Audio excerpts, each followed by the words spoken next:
Innovation Unplugged from the Alabama Community College System's Innovation Center takes you inside Alabama's workforce development.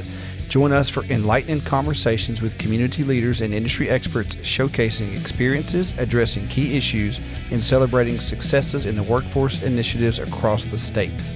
Well, welcome back to Innovation Unplugged, a podcast courtesy of the Innovation Center, part of the Alabama Community College System. I'm Houston Blackwood. I'm the Workforce Director for the Innovation Center. And I have with me today Brandi Merrill, the Director of Curriculum Design. Did I get that right? You got it right. Right. You want to introduce our guest? Hey, I'm going to let him introduce himself. So tell us who you are and what you do. Yes, I'm Tony May with the Alabama State Department of Education. More specifically, I'm the Workbase Learning Specialist for Career Tech and Education. On the side thing, education, we wear multiple hats. I also do work with the labor market statistics and data analytics, and also work with the CTSOs in Alabama. Perfect. Tell us what that's a big title and sounds like a lot of responsibility. So tell us a little bit about what your day-to-day looks like and how impactful you are. The biggest aspect of what I do is the work-based learning specialist, and that is that is the hot topic. That is where we really need to drive. We're looking at trying to, which our unemployment rate's pretty good in Alabama, but looking at driving our participation rate up, is getting students to work because the work-based learning continuum in and of itself is very broad. It's from the exploration piece to the awareness piece to the training piece, where most people have heard of co-op. Of course, we know internships, apprenticeships. So one of the things that I help work with is the policies and procedures for getting our students to work, raising work-based learning awareness, trying to link K-12 to different sectors of industry, to our other agencies, the Office of Apprenticeship, community college, to our chamber, to our workforce regions. So just giving students just a broader understanding of what is out there. One of our fast mottos is you can't be what you can't see. And we really want to students to not have to go down so many tracks until they figure it out, because you can go to a 4-year college and talk to students. They know what they're majoring in, but if you ask them, what do you want to do? A lot of them don't even know what they want to do. And there's 840 careers, occupational stock codes in Alabama. And so trying to get students to explore all those things and understand what they want to do is really the meat of it. How do we improve those practices, best practices, and how do we enable our coordinators to best implement those in the classroom? That was great. Yeah, I don't know that I've ever heard you explain it that way 100%, but coming from K-12, knowing all those students who don't know what they don't know anything about what they want to do. We love that idea of exposure. We've been given some funding for that, just for career exploration around the state, specifically in the middle schools, with career exploration for the construction trade and transportation, different things. How often do you find when you're doing all that, you can't be what you can't see, and that's your motto in your path forward? How often do you find yourself determining or helping kids determine what they don't want to do? Well, nobody likes to admit that, because they're, a student walks into a welding class and then they walk out and going, I hate this. I don't want to be there. You kind of take it personal sometimes. Now I was a math teacher, so I had about 99% of students that hated math. So, that is the kind of tribes all over my subject, but that's a compliment. And I would say the majority, I don't have a hard statistic on it, but I would say the majority of students realize what they don't want to do. I used to tell a story is that, I moved a lot. My nephew came and job shadowed me as a principal one time, and we were moving, and he said, at one point he was like, Uncle Tony, when are we ever going to sit down? And I was like, man, it's a go job. And yes, I found him asleep in my office after like lunch. And at the end of the day, he said, Uncle Tony, I love you, but I don't want to be a principal. I'm like, good. That's a good thing to know now. Yeah. Rather than to get your teaching degree and work through and realize then at 25, I don't want to do it. So I would say the majority of our time, and we encourage our teachers and our CTE teachers to be proud when a student says, this is not what I wanted to be. This is not what I thought it was. great. Well, let's figure out what we can make you. Right. That's something I value that opinion because, I mean, truthfully, I got to my first semester of teaching after 4.5 years of college on it. I got to that first semester and I told my dad, I was like, this is not it. I do not like it. And he's like, well, we paid a lot of money, a lot of time, so you're going to make it this year. We'll see what happens. And then it got better, but, you know, I wasn't ready, probably emotional intelligence. But so going into this job, I think that we do a very good job of letting kids and adults see, hey, this is what it looks like. Our courses, and I'm going to get Brandi to talk about that in a second. Our courses outline what this really looks like online, and then they get in the job and they're like, or they fall in love with it. And so I take pride in that we show them a boundary. You know, at least we give them some direction. Right. And I think that's a really good thing to do. So I was wondering, I did some Googling on you. Not a background check, but just knowing about you as, you know, before you come on the show. A pretty boring search. Well, thankfully, yeah, I didn't find anything weird. That's a good thing nowadays. Yeah. If it's boring, it's all good. But just, you know, because we're still learning about this podcast thing, and we know each other professionally, but not that much personally. So what was your path from, I don't know what I'm going to be, to math teacher, to principal, to working for the State Department? Wow. You know, it's I can say it's all a blessing. I came out, mainly went to college because I wanted to play football, ended up with a double major in mathematics and information systems. I hated school. And so I actually was a systems engineer for Walmart distribution centers. And at 24 years old, loved that job, got to travel everywhere. And I said on the front end, I did not become a teacher for any heroic reason. My firstborn was born with a rare cancer. And it was she started chemotherapy at 9 months old, and believe it or not, with insurance and stuff at Walmart, it capped. And me and my wife went into a lot of debt medically, and I needed good insurance. And so my mother-in-law was a teacher. I got her Blue Cross card, called. They said they covered everything. And I actually, in my first interview as a principal, I was like, you know, wherever, Lord, if you'll just get me where I can pay for my little girl, I'll go. And the first job interview I had, I told him, I said, listen, you need a math teacher. I need insurance. And if I can't do this in a year, you don't even have to fire me. Just tell me and I'll leave. And thank goodness I had a gift to teach. Yeah. And I fell in love with it. And I will say, you know, it's a long story. It's a part of my test. She passed my second year teaching.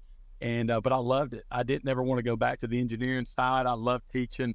And then they convinced me to be an administrator because I'd wanted to get my master's and doctorate and teach at the collegiate level. And because I didn't think I was making any impact. And thank goodness I was given the blessing to see that I did make an impact on students. And I was convinced to be a principal, became a principal. And then one day I got a phone call from Brock Kelly because of my background. He's like, we really need data. We need good data in the State Department in career tech. Would you come along? And so that's how I wound up here. So nothing that I ever did.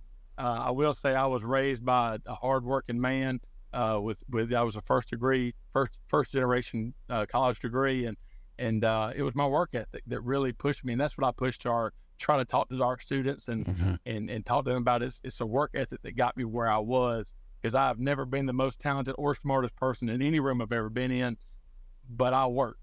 And so that's where I stand today. Yeah, I'd say it's a pretty heroic entry into the system for sure. So that's a good story. That is a very passionately put and humble story.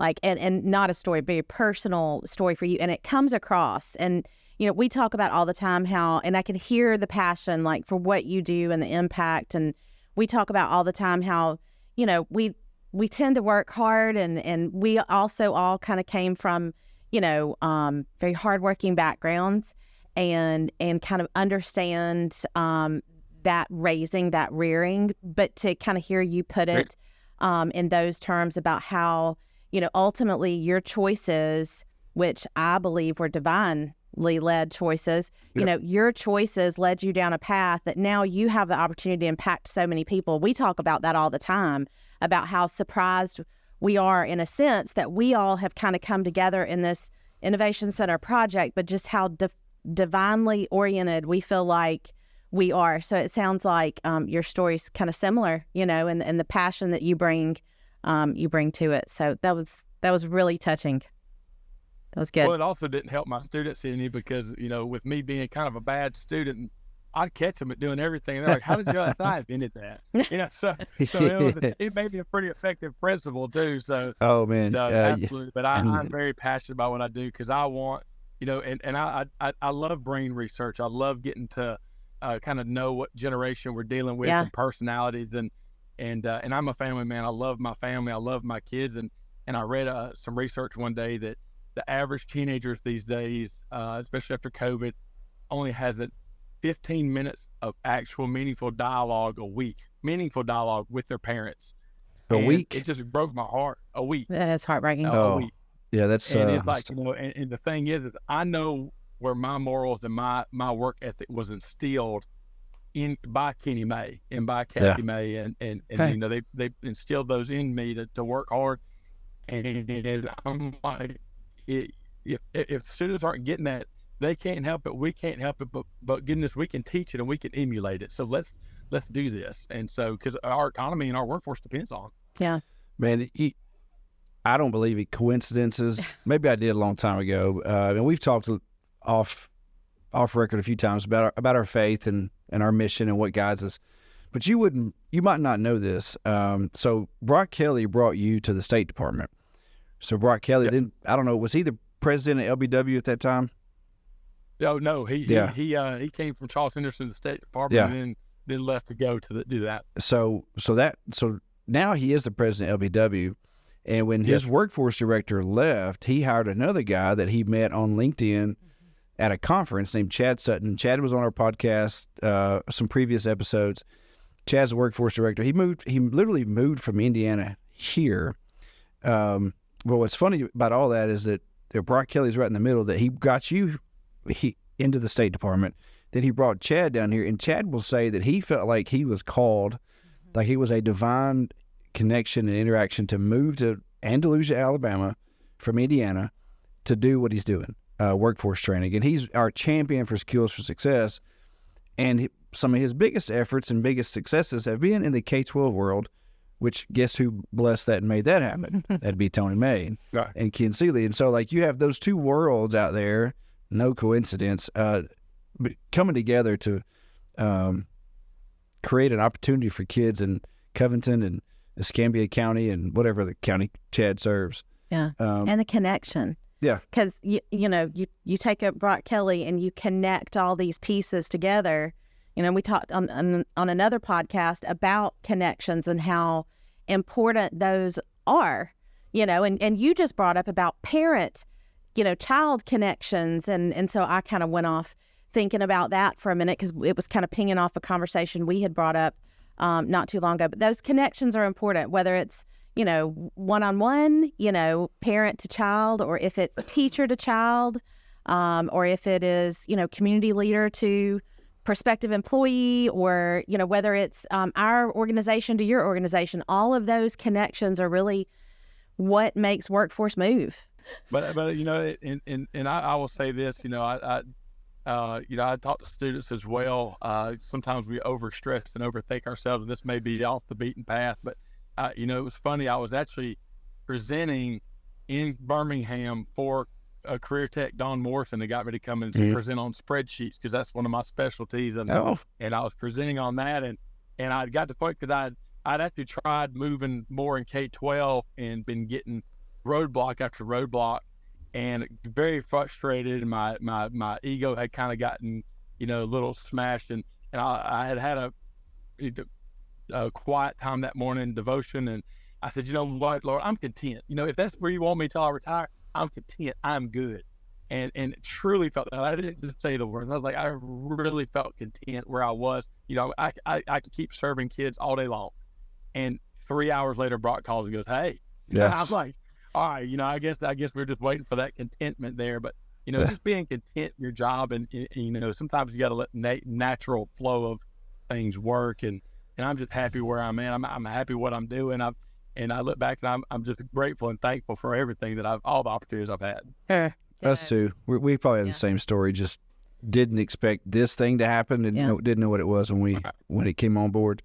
So I have a question. My biggest question for you is the origin of the CRI and how that came to be.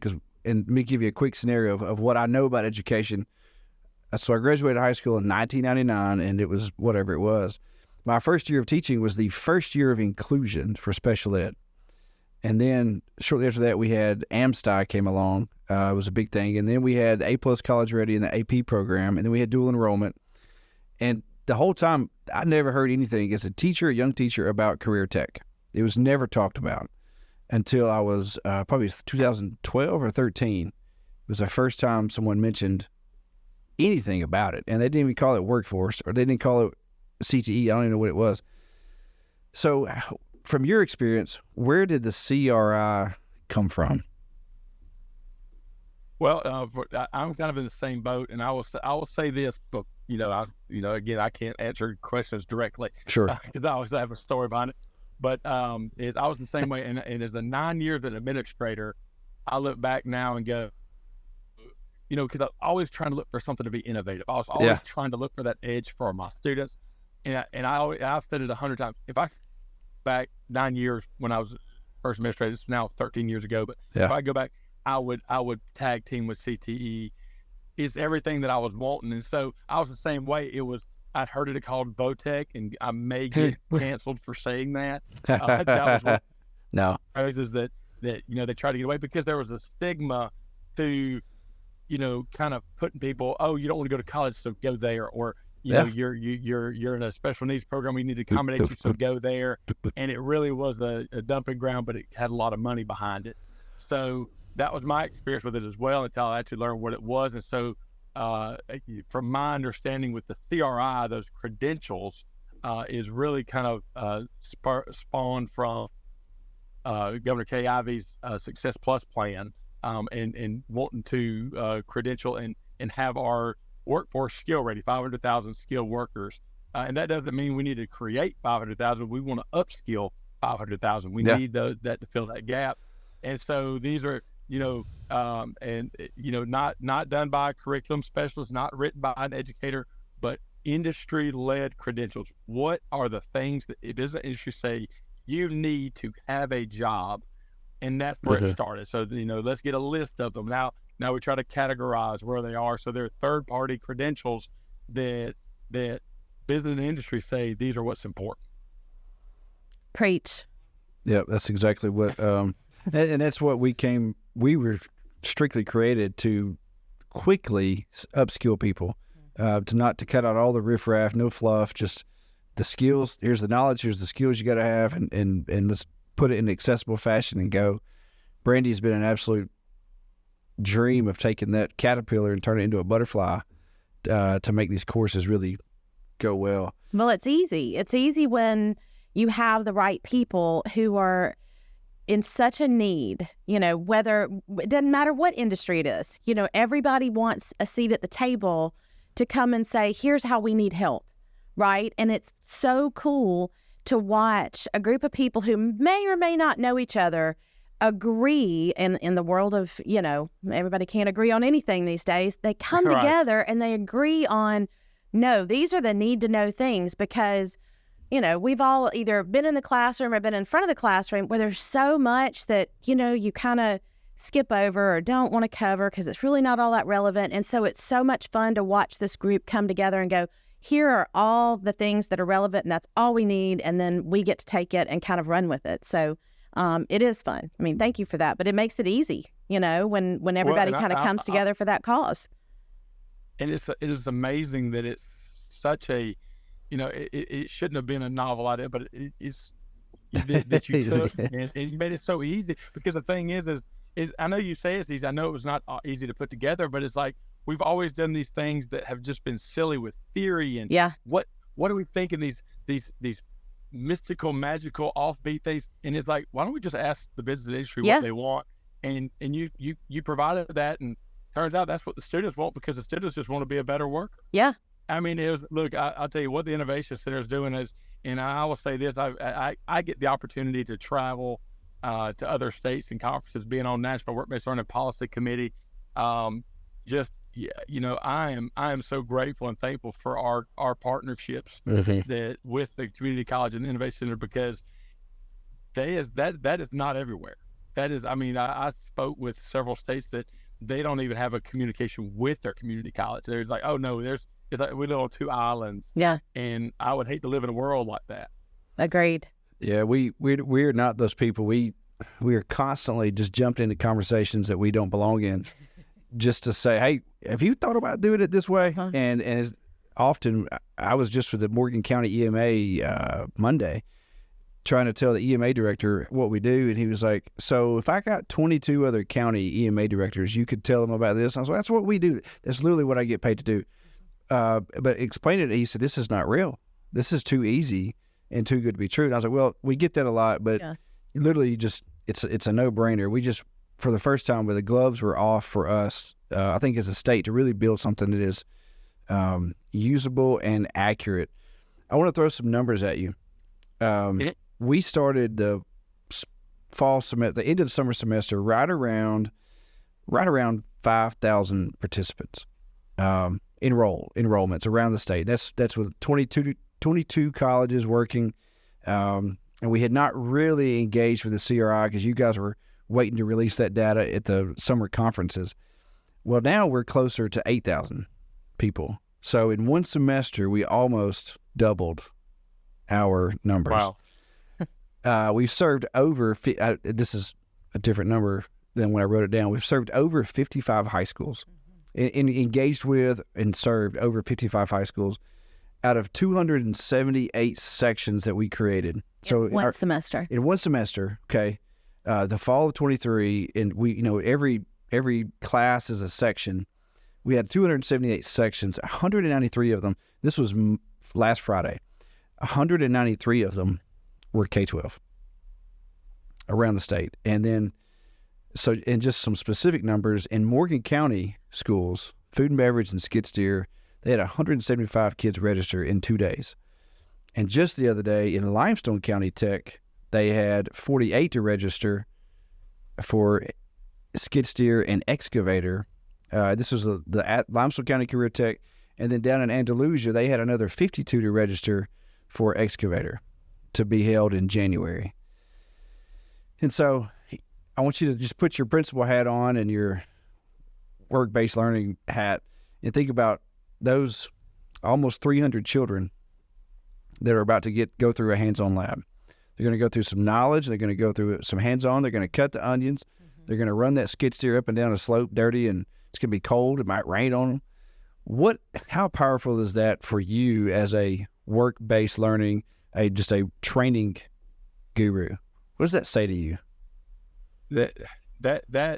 Well, what it means or what it says are two different things. What it means to me is that it's the entire world. It is the skills. It's the what our industry partners are asking for. It's what they want. But what it says to me is how hungry our students are. I mean, and here's the thing: in the world of our technological advancements, I know that the word hasn't gotten out there a lot because it's as a principal, even when you get presented with something like this, it's almost one of those, it's too good to be true. How does this work? And so there's still a lot of questions out there that are going on. But I know I spoke to a couple of principals, and I just mentioned, man, wouldn't it be awesome if you could get a kid to skid? Man, I got 10 kids right now that would love to drop skid steer. Students are hungry to have those hands-on experiences and to show. And it's funny. I hope I don't make anybody mad with this one, but I'll show the different things that business industry, and we list 6 different items, but there's lots of things. Business industry, least desired, most desired, and we list 6 things. And the lowest thing is usually education. And not that education is not important, but education is a qualifier. The highest thing is that work ethic. And so we go through and we make sure, hey, absolute education is important, get it all you can. But what most teenagers say that they think the least important thing is work experience. And they say it because that's what they want to be unimportant to business and industry, because they're like, I don't have it. Yeah. And so they're very hungry to one, prove they can do it, and they want to learn. I was at this reverse job fair today in Valdosta, Georgia, and these students actually, it was reversed because business industry, there was 26 of us from business industry, and we went to their booths, and they were showing off what skill sets they had. Yeah, that's nice. Love that. And it was really neat. They had their own portfolios, and they had to, you know, it was a really, I'd love to go top to bottom and explain this. It was a big process, but, you know, they were like hungry. They were nervous. It was cute seeing how nervous they were, but they're hungry to show their skills off, and they want to know more. They want to learn more. And so, you know, that is awesome to hear the amount of students that are getting out there and in the school taking that leap. And I know it doesn't sound like a leap because, like, hey, we provide this for free, but taking that leap to go, we're going to make our schedule work so that our students can participate in this, and we're going to make it happen no matter what. Okay. Yeah, and that's been a really fun thing to work out is the schedule, you know, because as a principal, the last thing I wanted to do is disrupt my schedule because we worked hard to make it. And, man, you know, when you upset the apple cart, it is just chaos to get it back online. But what we do is, this is not sneaky, but it's intentional ploy, is we try to hold those heavy equipment labs on campus and try to, if I can, where kids see it. And so then as we're out there, you know, throwing dirt around with a skid steer or a dozer, the other kids are over there in the parking lot looking at us like, what are they doing? And why are they getting to do it? That looks fun. Yeah, I want to do that. And so, but also we did one in the north, for high school kids. The campus is right next to elementary school, and the elementary principal came out and was like, hey, how long are these machines going to be here? I said, well, 2 days. Why? He said, well, I got this work, and the city won't do it, and the school system doesn't have time to do it. And I said, well, we're having another excavator, dozer, and skid steer lab here in January. We'll be over there. And so on the second day, those students will have a chance of each lab. They'll have a chance to improve that area, lay some pipe with the excavators. That's cool. Like the first lab will actually be bulldozer, so they can like really just rough it out. And then they'll come back with the excavator, lay the pipes down, and then the skid steers will come back and do all the landscaping and the finish work, which is how it works in industry. And so the elementary principal was like, how'd you get that job? And I said, hey, buddy, I was in the right place, right time. But that's what we're doing with these kids. And so they are getting a certificate, but man, they're actually seeing like kind of a project management, you know, on a light scale. And that's a really impact. Yeah. And a credential. Yeah. Fun you know, thing. and to go with that, a transcript, you know, it's unbelievable. I'd love to see that blow up. I spoke to the superintendent in Hale County in Georgia, and they did something not to y'all's level, but they ended up having students that got certified in resurfacing. Yeah. And so now they resurface their own parking lot stuff and pay their students to do it at a fraction of the cost. Good money for the kids, but fraction of the money for the school. So it saves the school. It gives, and now they got stuff to put on their resume and pictures to take. Say, look at this parking lot. I did that. Yeah. Who wouldn't want to hire that student? Yeah. And so man, I'm not surprised you said that because our worlds are aligned. But we had a conversation with a guy named LaShawn Wallace from York, Sumter County, and that was the same conversation. They were doing some work with the county and the city there, Sumter County and city of York. And he said, I want the kids in this city to ride down a road and their dad and uncles will be like, hey, I fixed that. Yes, last week. And then those kids will ride down like, hey, my dad did that. And it comes back to just creating that sense of pride and of ownership of a process or of a thing. And in a community. Yeah. We've lost that because our handyman is in our wallet, you know, our skills are in our wallet. I've heard that said. So you mentioned something earlier about brain learning. And I think we constantly are doing that too, studying like what makes this thing work and how do we go forward. So you've had a really, really interesting career path. And I know as a principal, you had to convince a lot of people to do things they didn't want to do. What is your mental strategy when you say, I've got this new initiative, got these specific obstacles, and it's not anything we've ever done before? How do you move people off of where they are to get them to be where you need them to be? What is your go-to strategy for that? My go-to strategy is I ask them, you know, what do you want fixed? How could you fix? What could you do? And let them, because most of the time, the innovation project that we're trying to work on is a solution to a problem anyway. Yeah. And so when they see them, okay, and ultimately kind of just guide that conversation. And ultimately, I do that because when you get buy-in, when you believe in something, and people ask me all the time, I was like, y'all, I preach and I speak. And I consider myself an introvert. I'm nervous all the time when Really? I talk, and people go, "No way." No, I don't think that. And they go, "No, there's no way. You talk to me." I said, "When I talk about what I'm passionate about." Yeah. And that's easy. It's like you. And people talk about. I actually had one guy when I was talking to the to the career coaches, because I ran out of time because I went overtime. He said, all I have is one question: what kind of coffee do you drink? And I said, look, man, you get me talking about workforce and Jesus, and man, we're gonna go crazy. And so the things now, you get me talking about something I'm uncomfortable with, and I'll look like a recluse. I don't really talk. And so if I can get somebody on board, and people believe in it, and so I know when I brought in a new strategy called Human Empowerment Leadership Principles at the school, I'd get teachers, I'm like, what do you see as the biggest problems? Ultimately, what it was really just focused on that internal struggle that students had, that they externalize and we take it personal. And it's if I could have walked in the faculty and he said, this is what we're doing, and it would have been, here it is again. Yeah. But I had those teachers who I talked to about it. They saw the issues. I said, what about this? And they bought into it. And then when I showed them the process, they were like, yeah, that's exactly what I'm talking. And that's usually my go-to is, if you get them bought into it, then passion's going to trump desire. I mean, passion's going to trump, what your natural sense of what you want. Yeah. Couldn't have said it any better. That's really good. That's how groundswells start and grassroots efforts. And, like you said, it's like buy-in. Nobody really inherently wants to be told what to do. They want to model the way after something, be shown the way, but ultimately, when you get that buy-in early on, you create that groundswell of opportunity for change, and they're initiating their own change, and getting behind their own efforts of movement and that kind of stuff. It's just really cool. That's really well put. I like that. Well, you ask a lot of people, what do you want to do? I want to change the world. I want to, I want to be impactful. I want to make an impact. And even my dad, he used to say, I want to leave a legacy. That's why he, started his business. He's like, I want to leave a legacy. And the thing is so people are passionate about what they're passionate about. So if you can, not manipulate it, but if you can be like, hey, you can be passionate. Here's a way to do it. Yeah. Then, man, you get somebody bought in with passion, and there's no stopping them. Yeah. And that's exactly what I mentioned. Chad Sutton earlier, that works with Brock Kelly.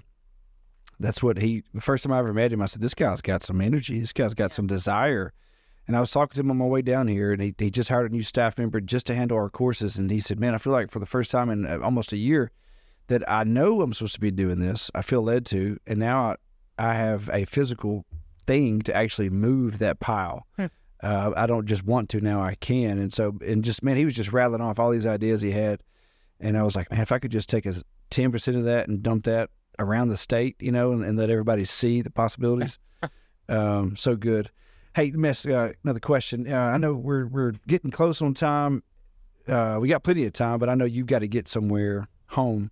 When we first called you about the CRI, about Skills for Success, and we had that first meeting on May 2nd at the system office, you guys all came over. What was y'all's thought when y'all walked out of the room and got back and looked at each other? What did you say to each other about what we were trying to do? It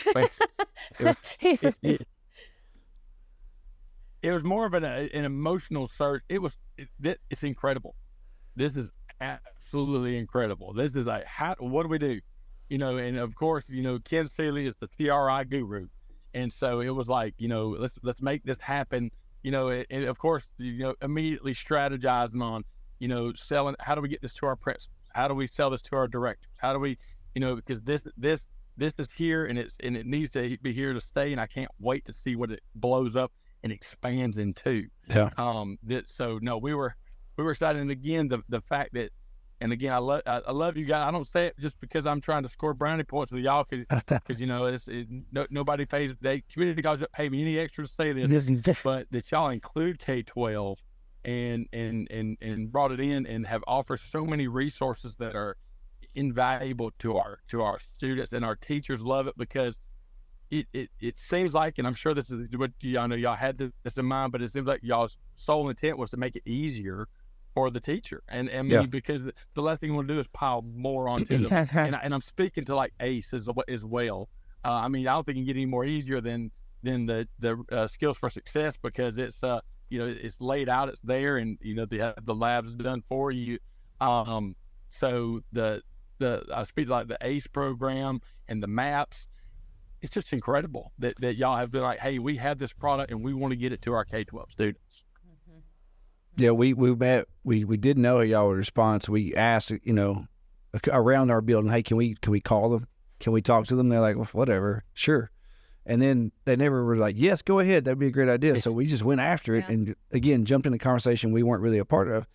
And when y'all left, and then called back a couple of day email like, yeah, we're gonna do this. It was like in the Innovation Center's Skills for Success timeline, there's a bomb going off on that day, because coming from K-12 and all the things we talked about on this episode, I knew the potential to be infused. It would just take a year really to get a taste of it. And so I was just like, oh my gosh. But we were so excited, and everything we do now has a K-12, we look at it, okay, what's this going to look like down there? Yeah. And then all the way up to the retiree who's never touched a computer and now wants to be a school bus driver, and he's got to take an online class. Like, okay. So we have that full range, and Brandi and her team do a super job of navigating that. Well, and it takes away those silos. I mean, ultimately, we're all, we're in a community. We have a community college. We have a community of high schools. We have a community of schools. It just makes sense to kind of work together, right, and not silo off against each other or away from each other, is to kind of work together for the betterment not only of those students, but the community as a whole. And then ultimately, it's impacting the state. So I don't know. It's a massive movement. And we talk about this all the time, how cool it is to think about the future and and this may be my question, is where do you see K-12 and Skills for Success 3 years from now? Like, what do you see as being just out of this world? Man, this is huge. Where do you see it three years from now? Our partnership. I would, as quick as it's already growing, because I remember the list has grown just since our conversation on the different skills that are there. I'd love to see, it touch every cluster area. And I mean, you say that, of course, technology comes to my mind, but sure, it's this hands-on skill. But I was in Arizona last week and had a driverless car take me to the airport. Yeah. A car came and picked me up that had no driver in it and drove me. The sky's the limit on what we can do, because we can reach as deep as we want to reach. And there's almost an unlimited amount of skills that we can teach. Yeah. That's great. I'm glad you said that. Hey, did you wear your seatbelt with that car with no driver? Did you wear a seatbelt? Sorry, I had to. Yeah, it makes you wear a seatbelt. Okay. I was just curious. I can't imagine it. Like, hey, you better buckle up. Well, this kind of picks up on a conversation we had yesterday, which was we kind of went and visited and listened to somebody talk about artificial intelligence. And so do you think that that's something that would excite K-12 is kind of discussing, learning about maybe a Skills for Success course, what have you, with kind of all things artificial intelligence? Well, I kind of think right now artificial intelligence is still in that scary state. Yeah, absolutely. A lot of people are not touching it. If not, I'm sorry, I got to a call. Yeah. No worries. If by next fall we had an AI course, it was generic, but hey, here's what it is. Here's how it works. Here's some basic ways to write with it. Here's some basic ways to draw with it. Here's how it drives a car. Here's how it drives. Here are all the things it already does for you that you don't think is AI. I think it'd be useful for you guys, especially the ones who have just never seen it because they live somewhere that doesn't really broadcast it. Well, I heard somebody say AI is not going to replace jobs. AI is going to replace jobs with people who replace. AI is not going to take the place of people. AI is going to take the place of people who use AI. Yes. So it's like same thing. You kind of need to lean into. Yeah. You need to lean into it, but we're kind of at that stage because I think the biggest thing right now in K-12 is they're going to cheat. they're going to cheat with it. You know, all we're focused on is Chat GPT and it writing papers. Yeah. But it's much bigger. Like I said, it's driving cars. Yeah. So, I mean, I think we'd be irresponsible to not lean into it. But like I said, that's just one small aspect of it. Like I said, we're still going to have a lot of different skills that need to be learned. So I could just hoping this touches all the cluster areas so that we can create CRIs in all the areas. Absolutely. We are planning, now that we've kind of got our feet wet with skills for, not our feet wet, we're over our heads in skills for success. And now we've really, we're waist deep, in K-12 in your waters. It's our goal over the spring, so we can hit next year to have every single industry cluster covered with a skills for success course that can be tied to a CRI in every cluster. And there may be some repeats, but we intend to be as expansive as we can be and have unique courses in each industry cluster, to your point earlier, so that your students, no matter which track they're in, and we want to talk about career prep as the basics of everybody's taking career prep. If we could get like our core courses in the career prep CRI so that everybody gets it, not just the ones who are in a track. Does that make sense? I have 100%. Yeah. 100%. I will say this, it's one of the most, I was impressed by the reverse job fair today, but I kind of walked up on a student and he almost kind of didn't have that posture to him. And he was the only one. I said, what is you want to do? I don't know what I want to do yet. I said, don't slump your shoulders. That's a good thing. That's okay. Yeah. That you haven't dove in anything. And so he's working now. He's trying to figure it out. I'm like, that's okay. Yeah. So to have that exploration. And I say that a lot with like if you go to ask most second graders, what do you want to do? They're going to say police officer, firefighter, doctor, or of course, pro athlete. A lot of them say that. Yeah. That's what they see. And my 5-year-old, she wants to be a vet and a firefighter and a police officer. Yeah. But that's because she sees Paw Patrol and Doc McStuffins. Sure. I mean, she, yeah. what she wants to be. So, we just kind of laugh because, my 15-year-old, when he was 5, wanted to be a dinosaur, So, they only can, Me they, too. they can't do what you can't see. So I would love that in the career prep. Part of that exploration is to go, hey, here's the different tricks that you can try out. Yeah. Well, we have skid steer, construction, vet helper, vet tech, what do we call that? Coming. Vet helper. Vet assistant, brand new name. Vet mental health worker. We'll have construction labor, electrical helper. That's just the first one. Fiber goes into several different categories. Biotech. Manufacturing. Yeah. Manufacturing. All kinds of stuff coming. So off record, we'll meet with you as soon as you can and show you our current list. Oh yeah, we can just email it to you, but we like in person better. But we definitely, it's on our agenda, especially with my K-12 coordinator, Matt. He is driving him crazy that it's not in the career prep already, but he wants to meet with you guys again and plan out that cluster. And Keith Phillips, our big boss, same thing. He wants to make sure we're hitting, because there's some legislation out there, proposed legislation about that. So, it's pretty cool. Yep. It's exciting.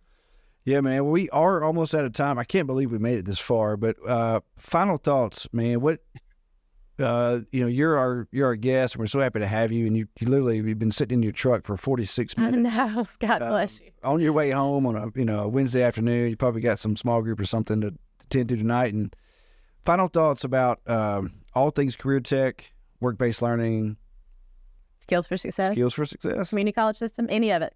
What are your parting words for us? Let's just keep fighting the good fight. We like you said, this is a great system and program. And I know I've said that before already, but our kids, 840 careers.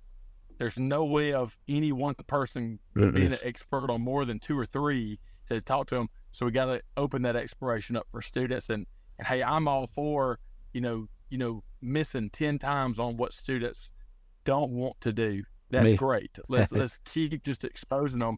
And like I said, I got a lot of different things I would love to see happen in education, K-12 education. But the best thing we can do for our students, because ultimately, and I stole this from Dr. Hull, and I may butcher the way he said it, but it's not about the degree, it's not about the certification, it's about the W-2. That's ultimately what everybody's working for. Yeah. Is that W-2 and that working. And so let's let's keep digging after that and finding and what our business industry partners. And what I love about Alabama is that it seems like we're trying to unify and do it together. All aspects, all partners come together, and I love it. I'm passionate about it. I could go on forever, but we could too. I love what I do. Yeah. Well, that's all. I love that saying. We're going to find that. It's about the W-2, that whole thing. But man, we thank you so much for coming on. You've been a huge boon to our course and our success, and we say that all the time. And sing y'all's praises for jumping in the fight with us. It's been really good. So thank you for coming on. This won't be the last time. Maybe in 6 months or a year, we'll get your crew on here and talk about what's changed and what's new. And, it's always something to talk about in K-12. And a year from now, look at these numbers again and sit back and go, wow, that'd be cool too. Yeah. That's okay. Right. Yeah, man. That's right. I love it. Thank y'all so much. I really appreciate the opportunity. Thank you. Sure. All right, Brandi, close us out. All right. So thanks for tuning in for Innovation Unplugged. Y'all be sure and like, subscribe, and follow.